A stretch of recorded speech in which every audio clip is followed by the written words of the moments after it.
1 Corinthians 8. Now, as touching things offered unto idols, we know that we all have knowledge. Knowledge puffs up, but love edifies. And if any man think that he knows anything, he knows nothing yet as he ought to know. But if any man love Yah, the same is known of him.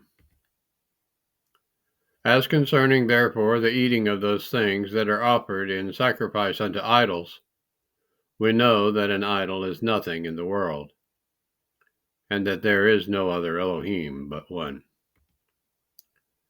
For though there be that are called Elohim, whether in heaven or in earth, as there be Elohim many and Adonim many, but to us there is but one YAHUAH, the Father, of whom are all things, and we in him, and one YAHUAH, YAHUSHA, the Mashiach, by whom are all things, and we by him.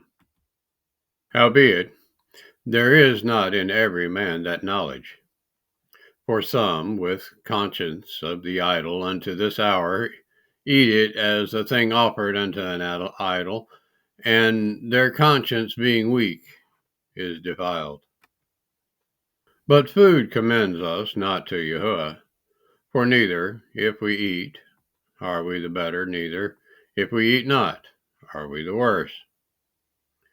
But take heed lest by any means this liberty of yours become a stumbling block to them that are weak. For if any man sees you, which have knowledge, sit to eat in the idol's temple, shall not the conscience of him which is weak be emboldened to eat those things which are offered to idols? And through your knowledge shall the weak brother perish, for whom Mashiach died?